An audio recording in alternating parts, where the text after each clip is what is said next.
Mr. Kagame has been accused by human rights groups of suppressing critical media, arresting those who challenge his ruling party, and barring some candidates from the elections. So guys, welcome again to another episode of the WSXN podcast. As always, tell a friend, like, share, and subscribe. You know the drill. So anyway, as I see in the preview, this is what they always accuse African presidents of.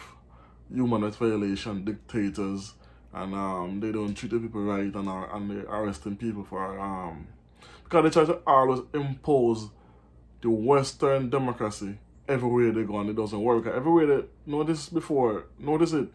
Everywhere America go and try to impose the democracy, the country turns out worse. So Paul Kagame is a great leader.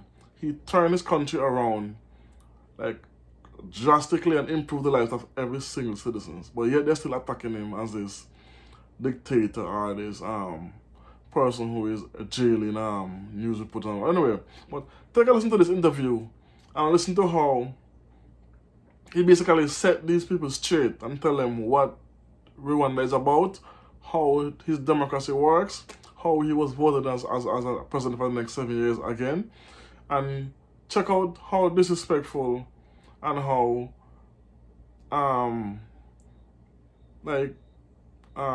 what's the word I'm looking for? This guy is this reporter is disingenuous. He's being towards Paul Kagame. Even when he points out that other countries in the West does most of what he's accusing Paul Kagame of. Anyway, take a listen. Let me know what you think about this in the comment section, and we can talk about it. Boom. Welcome to Talk to Al Jazeera.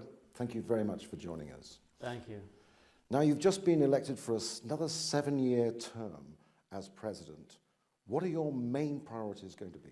My main priorities are going to be consolidation of a number of areas where we have made very good progress in the social and economic development, in areas of governance, in ensuring that we continue on the growth path and attract more investments, increase our trade within the region and beyond, and make sure that our people are more productive in different sectors, in agriculture and other areas. No one would criticize you for your record on development, but as you know, there is a lot of criticism about your record on democracy. There are even some suggestions that you've turned from a liberation fighter into a civilian autocrat. What do you say to all of this criticism? I would say that I don't agree with that assertion. And the evidence is also what the people of Rwanda say about how we have worked together, the leadership, the people, to develop our country, and not only in social and economic areas, also in the area of governance and democratization. It does seem remarkably coincidental that there is a number of incidents of violence ahead of the election. Do you categorically deny any involvement, not necessarily personally, but on the part of the party, in any of these incidents? Absolutely no, because my party, myself, our government does not violate human rights. It's about building and developing our country. We are not going to develop democracy just because some journalist or some government or official from outside or from a developed country has asked questions about the democracy. Because after all, this democracy people talk about is good for who? It's good for the people where democracy is taking place. And should anyone think that we don't understand that? I don't agree. So are you saying that democracy is immature, it's fledgling in your country? I do not understand if anybody followed and saw the expressions of Rwandans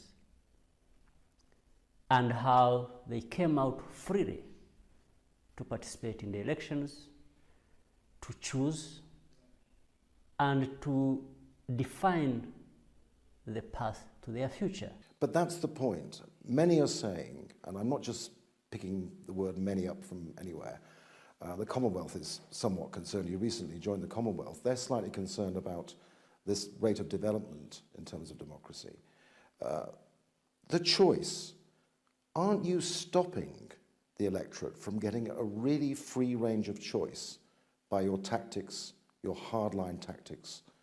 Let's properly interpret what is happening in Rwanda. What tactics?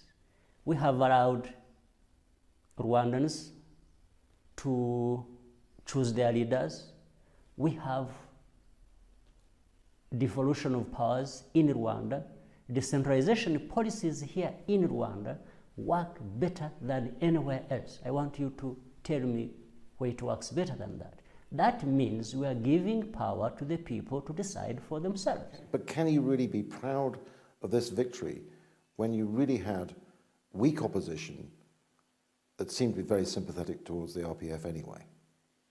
Well, I'm not responsible for the weak opposition. If the opposition is weak, it's because they are weak. I cannot be ashamed of my strength just because somebody else is weak. I don't understand the principle, I don't understand the logic. They have not become weak at my expense. I have become strong based on my own abilities. Let's get then to the core of this for the benefit of our viewers, and let's be a bit more specific about individuals. Victoire Ingabire. Ingabire, fine. Yes. In this instance, she's confined to the capital. She can't leave. She's facing charges of denying She genocide. should actually be in prison. Only that. Well, tell me why her party can't contest this election. Yes, the due process of law has to be respected. Victoire Ingabire came and wanted to become a presidential candidate. That's fine. Wanted to form a party. That's fine. And there are two things. One, you want to form a party. There is a process. She failed on what the party stands for. The party stands for division of the country along ethnic lines that have created problems in the past. But before even that, the issue was, what is this person? Who is she? What? And the record is very clear.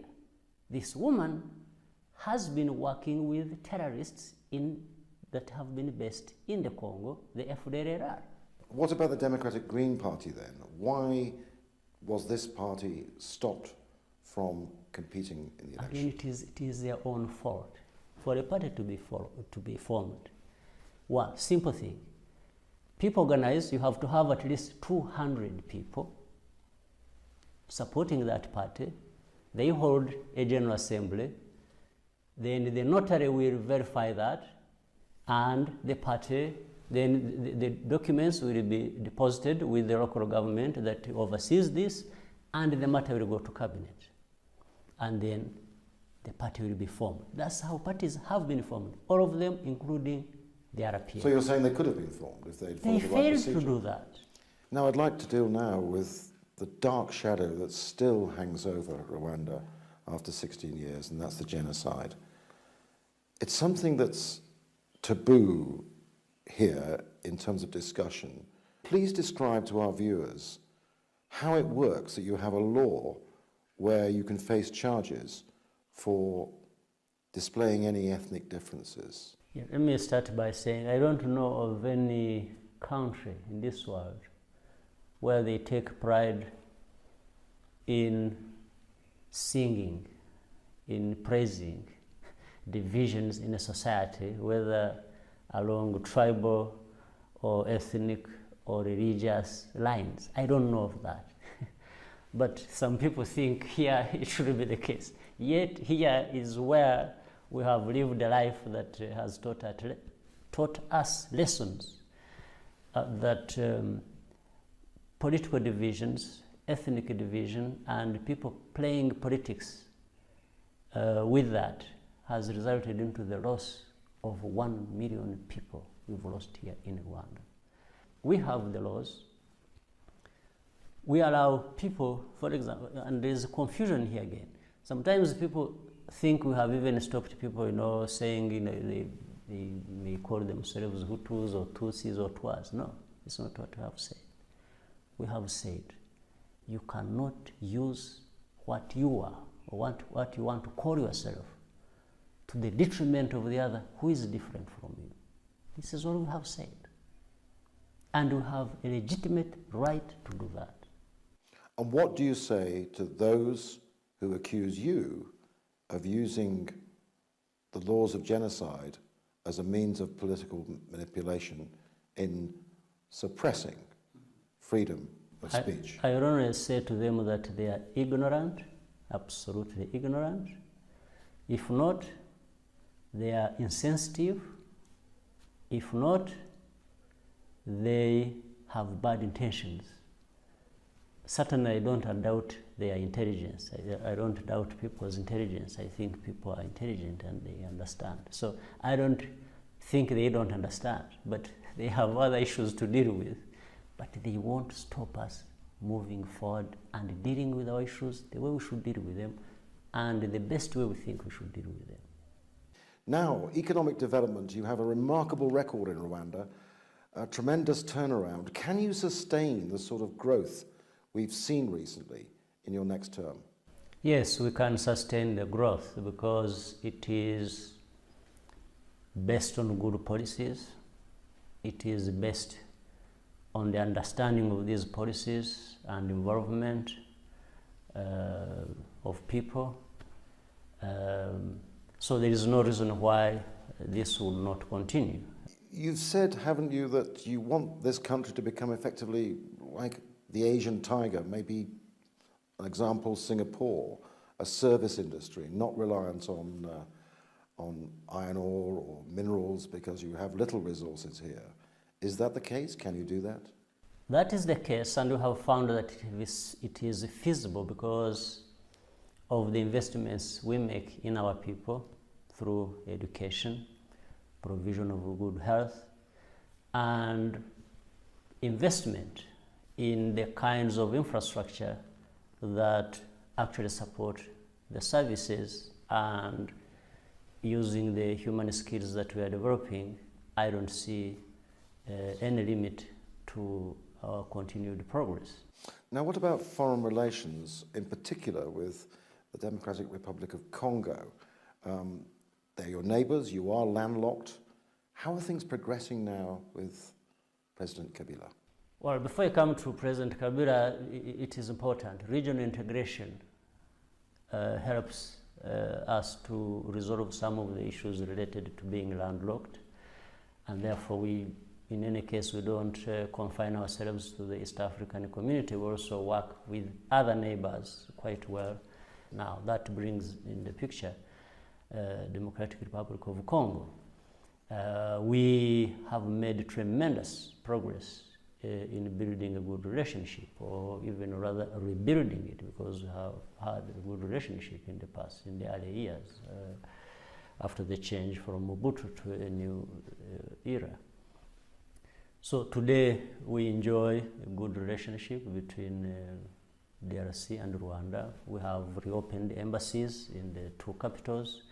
We have our institutions and officials working together in different areas that have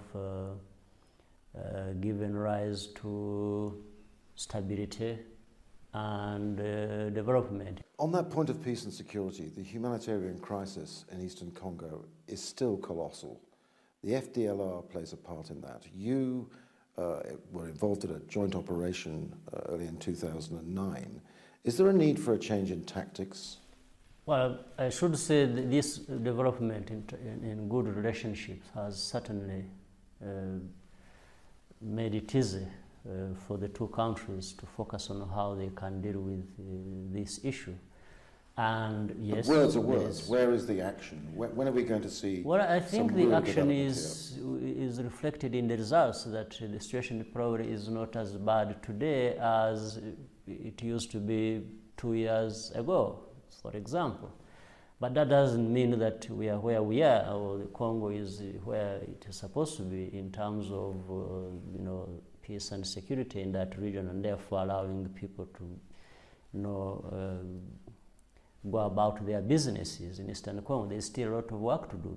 Coming back to early in 2009, the arrest of Nkunda, that was a big development.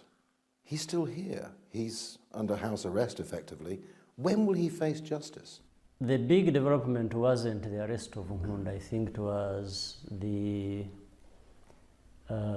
achievement of stabilizing Eastern Congo and developing this new relationship and positive relationship between Rwanda and DRC, and managing even other issues bigger than Nkunda, and that is the security of Eastern Congo, the reintegration of the different groups that were opposed to the government in you were more or less Kinshasa an and so ally forth. to Nkunda, weren't you, prior to that decision to arrest I him? think there was a bit of an exaggeration relating to that.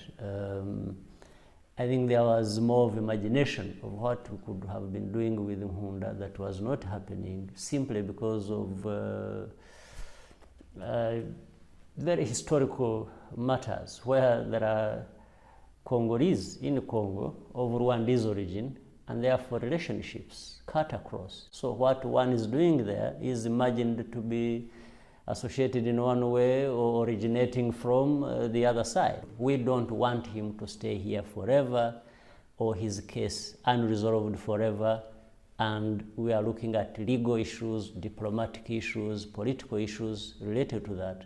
With respect, that does sound diplomatic. Can you answer the question, when will he face justice? Or will he face justice? The issue is not even Nkunda facing justice. I think the issue is, that's why I'm saying it is finding a solution. Because if you just stick to issues of justice, you'll probably have hundreds, if not thousands, of people who we may have to pursue. There are some who say that he'll never face justice, he'll never talk publicly in a courtroom because he knows so much about so many aspects to what's happened as in you that say that, region. As you say of that, Africa. I even don't know who is actually seeking to put him to justice. Who is it that you know?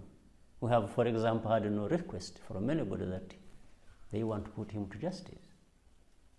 Kinshasa has indicated it wants to extradite him. No, but they are the ones we are working with to resolve the matter. So to ask me that when is he being put to justice, I'm not the one to put him to justice. So that's why the two states are involved in finding a solution, whether it is justice or other ways of managing his case that has much wider implications, mainly political and mainly inside the Congo itself, not here in Rwanda.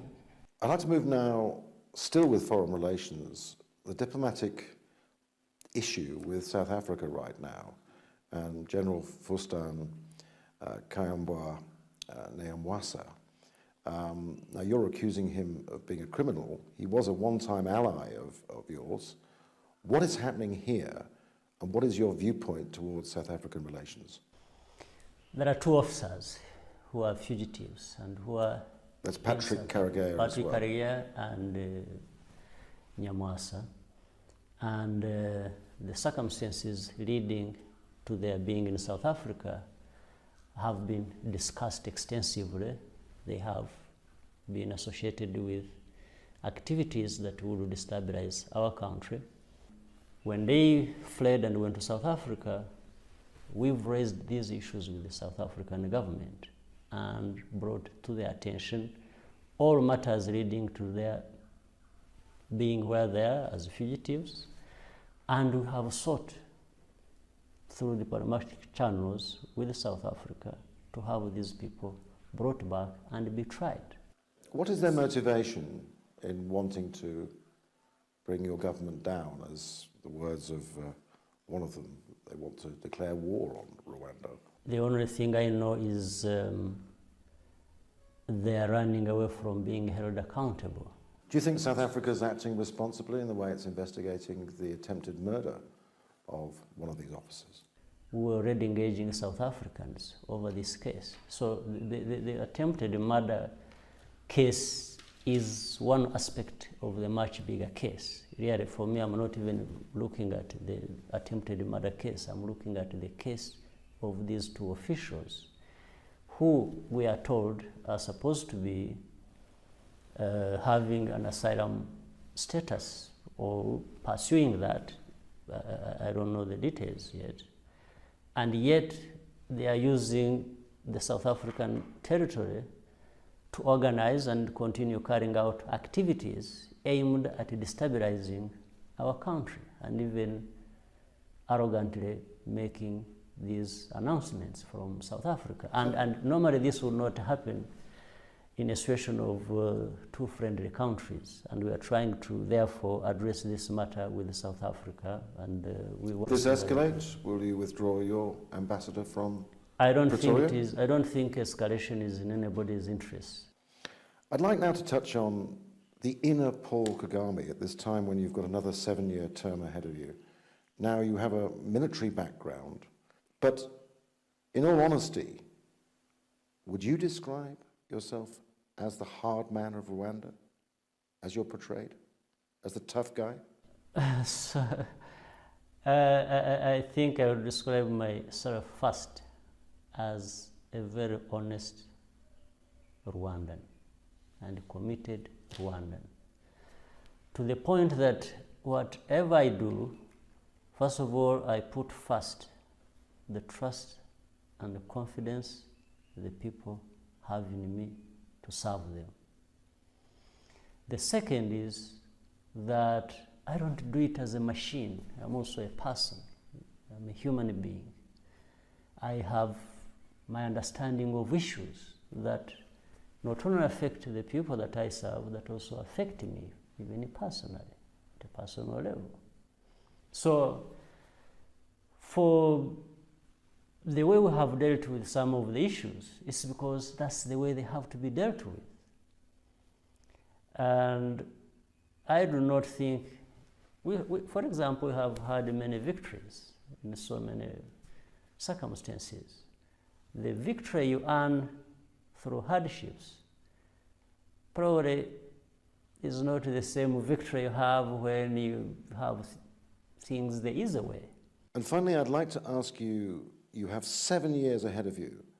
Could you tell us on this program that you won't turn like some African leaders and change the constitution and go for another term and effectively just really not want to give up power? I even question why people have to keep asking this question. As if, and you see, it is full of hypocrisy. While I have expressed my views about it, what I will do and what I will not do, I think there is a lot of hypocrisy. In what sense?